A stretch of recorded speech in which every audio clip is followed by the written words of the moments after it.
It's named for what it does in a woman. Follicle, stimulating hormone. But it works in men, and that's an important function.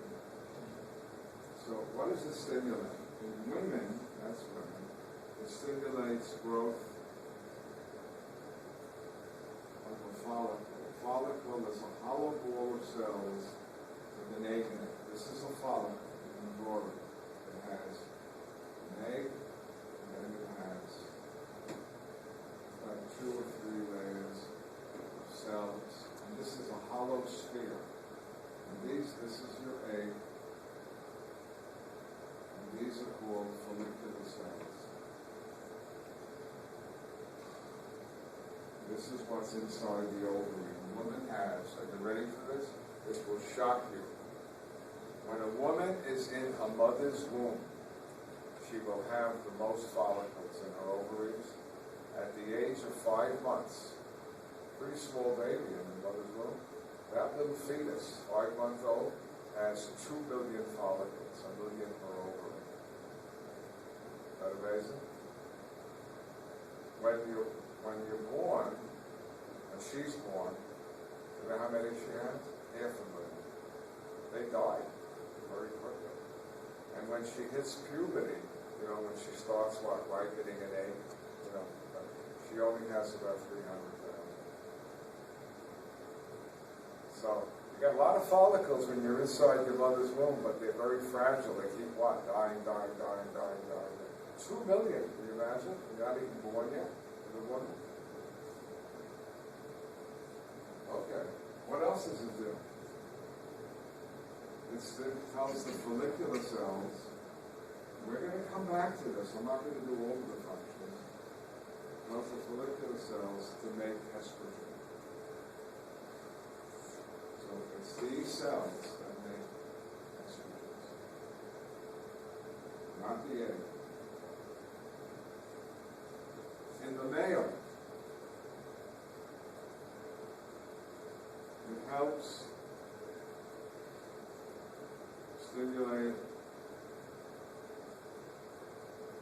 sperm production. How? We'll see it from the handouts, and maybe we'll come back to it. And it has other functions. But that's the main function.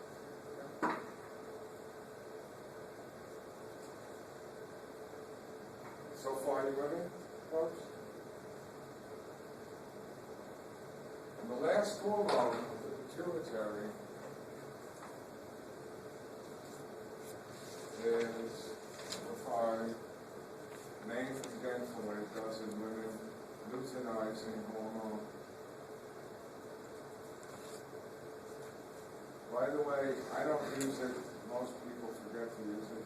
In males, we can call it ICSH. It's a long name, that's why they don't like to use it. Interstitial cell stimulating hormone. So women, you went out, both these hormones, FSH and LH, we name them after what they do in the women, you know, follicle stimulating. And luteinizing hormone, what does it do in women? In females, one stimulates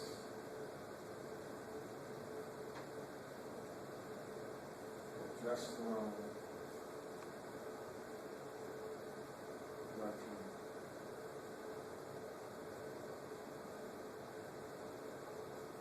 It causes ovulation. That's when, see that egg that I drew that was inside that ball of hollow ball of cells? It will pop and the egg will come out. What does it do in males? I'm just giving you the highlights.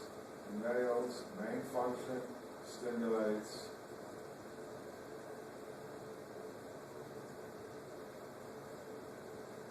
testosterone and other male hormones.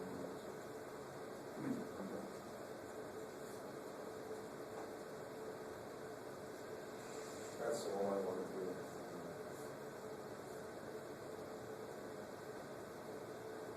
And if you have too much, how do you control it?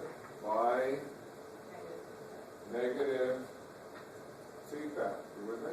But here's the kicker. You ready? I'm going to teach you something now. Watch. Don't screw up. Remember, you have releasing hormones and inhibitory. For these, there's only releasing. If you don't make the releasing, nothing happens. So here's the way it works. All right. Do it now, so I'll do it again. The hypothalamus can release GnRH, which stands for gonadotropin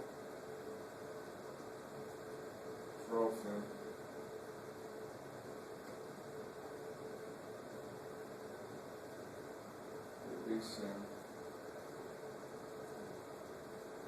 hormone. And that will get into the blood and go to the pituitary and tell the pituitary to release FSH.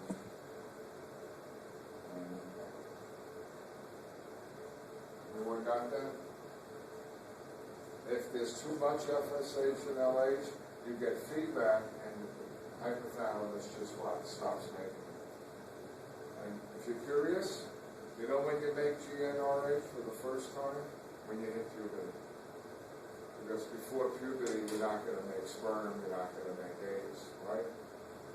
So when you hit puberty, your hypothalamus, like an alarm clock, goes, oh! Zing! It's time to release GnRH. Okay? And you release it for the rest of the life. Next hormone. We're going to move. I want to finish the thyroid, the parathyroid, and the adrenals today.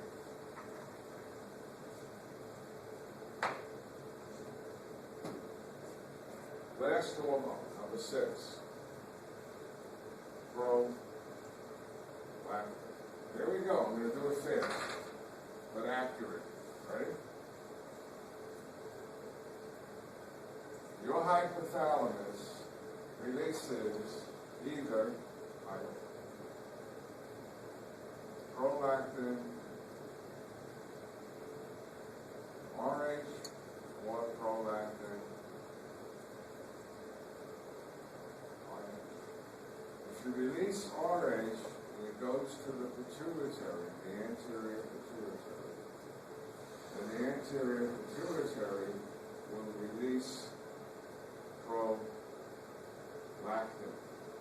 which will go into the blood, and go to where? To the breast. And it will stimulate milk production.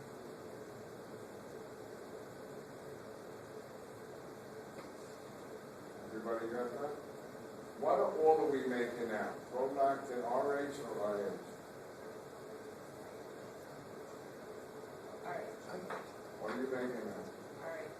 Look, you're lactating? Oh, I didn't know you were nursing. See, you found something else. Guys, I hope you're all releasing what? IH for your whole life, right? There are men, I can just tell you this off the cuff, who develop a tumor of the pituitary and make prolactin what? RH.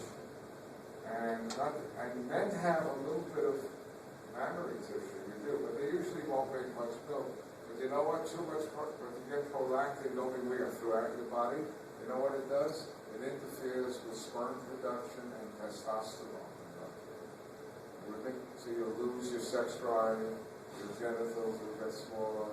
But long before that happens, you'll have symptoms. You go to the doctor, they'll what? Remove the tumor. You with me? You know how you get to the pituitary? Anyone know?